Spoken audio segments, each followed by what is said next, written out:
ہر کاروبار چل جاتا ہے یہاں۔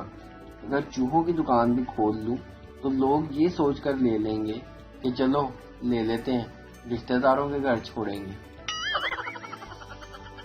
لڑکیوں کی کچھ نہ کچھ سمجھ آنے والی باتیں، وہ زندگی کے ہر موڑ پر بحث کرتی ہیں لیکن کپڑے مہنگے ہی خریدتی ہیں، کپڑے مہنگے خریدتی ہیں لیکن پہننے کے لیے کچھ بھی نہیں ہوتا، پہننے کے لیے کچھ بھی نہیں ہوتا لیکن ہمیشہ اچھے لباس میں نظر آتی ہیں، ہمیشہ اچھے لباس میں نظر آتی ہیں لیکن کبھی بھی مطمئن نہیں ہوتی، کبھی بھی مطمئن نہیں ہوتی لیکن پھر بھی چاہتی ہیں کہ مرد ان کی تعریف کریں، اور اگر مرد ان کی تعریف کریں تو یقین نہیں کرتی۔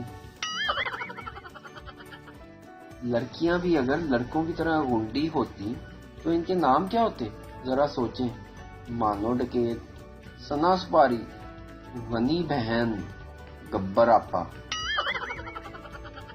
50 سال کے سلمان خان کو لو یو سلمان اور اپنے سے 4-5 سال بڑے لڑکے کو انکل بولنے والی لڑکیوں کے لیے جہنم میں الگ تیل کی کڑھائی تیار ہے۔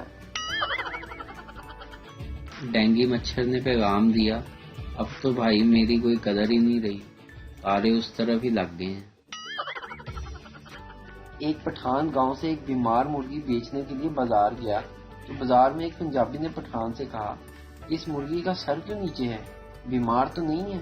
پٹھان بولا، گاؤں کی مرغی ہے، نئی نئی شہر میں آئی ہے تو اسی لیے شرما رہی ہے۔ ویڈیو دیکھنے کا شکریہ۔ لائک کیجیے ہمارا پیج NTV اردو، اور ویڈیو پسند آئے تو ضرور شیئر کیجیے۔